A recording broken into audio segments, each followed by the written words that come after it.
one of the consequences of success is that you don't die. So who dies first? Well, as soon as you stress the system, let's say we double energy prices. Well, what's the sacrifice? Well, old poor people. Because they're more susceptible to, say, death when they can't afford air conditioning, when they can't afford heat. Mm-hmm. And so, yeah, but there's too many people on the planet anyway. So, what the hell? We cull a few, whatever, They're just poor people. And this is the thing that bugs me so much. It's like, okay, leftists, which side are you on here? It's like, are you gonna sacrifice the poor to your hypothetical future utopia?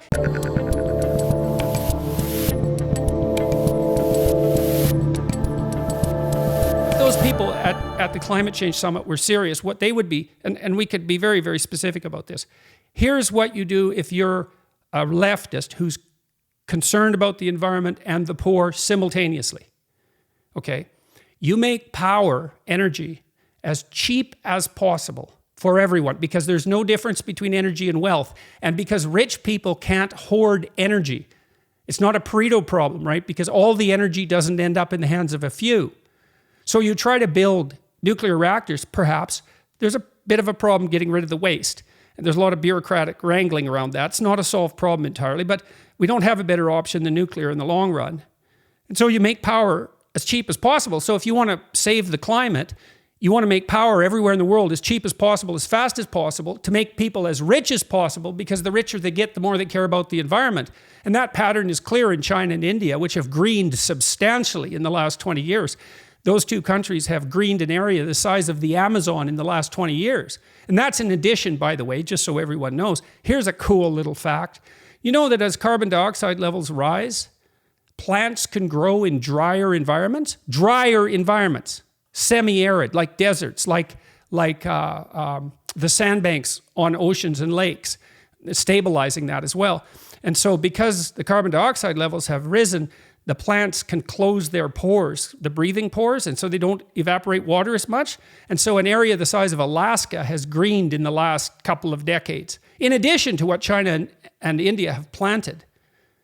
And so, what I worked for the UN Secretary General's Committee on Sustainable Development, and to some degree, COP26 is an attempt to bring the corporate world in line with those developmental goals. And there was a bunch of problems with the project because there were 200 goals, and that's too many. You have to prioritize them, and no one was willing to except Bjorn Lomborg, and that's a different conversation. But what I learned, because I read about 200 books at that time on the environment and sustainable development, and what I learned was things are way better than anybody thinks. We have a glorious future in front of us if we want to. The best way to save the planet is to make poor people rich as fast as we possibly can. So that means we can have our cake and eat it too, and isn't that absolutely lovely? And the biggest environmental issue that's facing us isn't global warming, it's overfishing in the oceans, as far as I'm concerned, because that we could actually stop. It's actually extremely damaging, and we know how to stop it. And Trudeau, to his credit, by the way, has produced a series of marine protected areas along Canada's coastline that weren't there before. Now, I don't know how protected they are and how thorough that legislation is, but that's something that he's done that actually counts as a credible accomplishment in my estimation. But go ahead, Dave. Well, so first off, I've interviewed Bjorn a couple times, but his last book basically illustrates. I mean, it's mostly illustrations that lay out almost everything you're saying here. So I just want people to know you're not making it up. We'll link to that interview so they can see it. Well, yeah, go ahead. Okay, so look, so there's these 200 development goals. And sustainable, it's like, okay, well, what does sustainable mean and over what time frame? That's actually incredibly complicated, right? Because time frame is a real problem. Do we mean sustainable over 5,000 years? Well, why should we care? Because God only knows what the world's going to be like in 5,000 years. Just look at what computer technology is doing. We can't plan out that far. So that's probably too long. 100 years? Well, we're all dead then. And you might think, well, we should care. It's like, yeah, perhaps, but how should we care? Because we can't predict that far out. So the time frame is really crucial. And then the fact that there are 200 goals, that's like 0 goals. Like if you were trying to do 200 things, first of all, at any moment, you wouldn't be able to do anything because at any moment, you can only do one thing. And so you have to prioritize. And I asked repeatedly when I was working on this committee, why aren't these goals prioritized? And the answer was, well, they all have separate constituencies who are fighting for that particular value, and they get annoyed if there's any like sequential approach. It's like, okay, well, that just means we do nothing, because 200 goals is just chaos. And then I found Lomborg, and so what Lomborg does is he hires teams of economists to assess the goals in a given country, or globally for that matter, by cost benefit. And you can argue about that because there's assumptions that you have to use that are built into your analysis, right? There's always a priori axioms and prejudices and biases and so forth and constraints. But he does it with 10 different teams of economists, so that's kind of good. And then he averages across the whole set of the economists.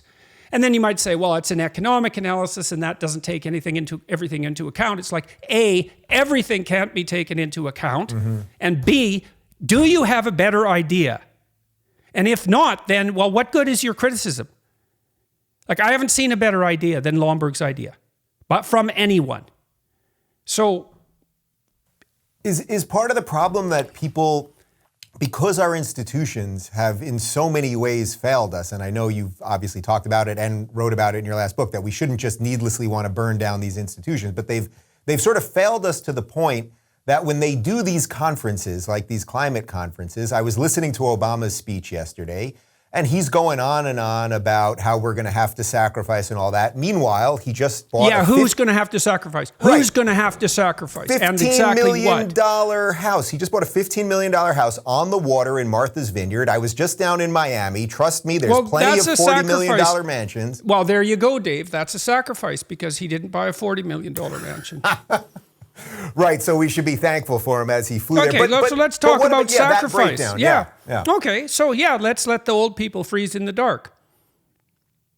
That's what's going to happen in Europe if we get a cold winter.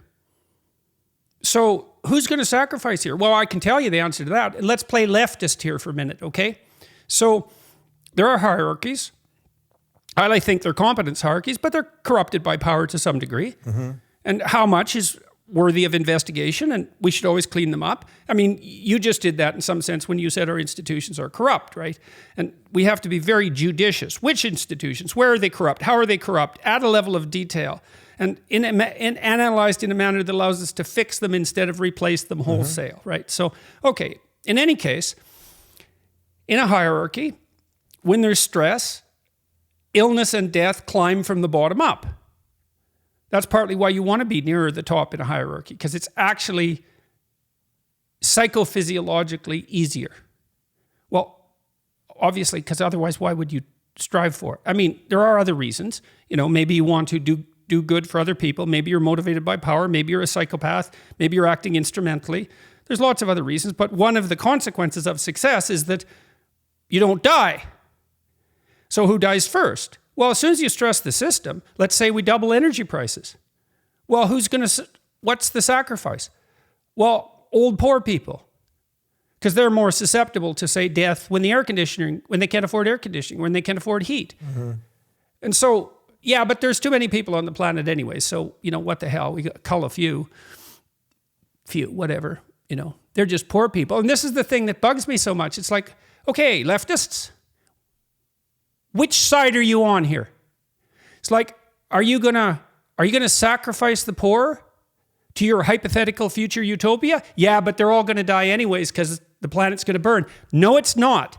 The IPCC never said that. So Bjorn's modeled out, you know, a reasonable amount of climate change, in meaning temperature increase over the next 100 years. He's taken what's promoted as the scientific consensus. There is no consensus in science. That's not how science works. It's not a consensus enterprise, but nonetheless, he's playing along with it. Okay, we'll take your figures. It's going to produce somewhat of a decrement in in global economic growth, but growth is about 4% a year. And so even if that declines a chunk because of global warming, everyone's still going to be like 5 times as rich as they are now in 100 years if we don't screw things up. And so maybe they'll be 4 times as rich. Well, that's a cost. And fair enough, you know, and if we can ameliorate it, we should probably try not to change natural environments any faster than we have to, right? Because of unexpected consequences. It's a reasonable argument. But like, here's another thing, this net zero. Okay, as soon as you hear someone say anything like that, zero, you know they're not thinking. It's like zero tolerance for drugs. We can't get COVID deaths to zero? We shouldn't be trying to get COVID deaths to zero? Exactly. Well, and we don't have zero tolerance for drugs. Zero is the wrong number. Zero pollution. Well, no. You know, cows, there's manure from cows. People go to the bathroom. There's not zero pollution. So net zero, it's an empty talking point to put up a flag that you're on the right side. Mm-hmm. It's not differentiated, careful, thoughtful, thorough, detail-oriented thinking at the level that will actually produce solutions. And there's no discussion about, like, what are we aiming at here? Well, how about copious energy for everyone, as clean as possible? But in that order, copious energy for everyone, lowest possible price, resilient, stable systems. And to their credit, the Democrats and their infrastructure bill are building resilience goals in relationship to the power grid. And that's necessary because we should be stress testing those systems constantly. But if you're on the left and you care about poor people, the only thing you should really care about is cheap energy. If you're looking for more honest and thoughtful conversations about politics instead of nonstop yelling, check out our politics playlist. And if you want to watch full interviews on a variety of topics, watch our full episode playlist all right over here. And to get notified of all future videos, be sure to subscribe and click the notification bell.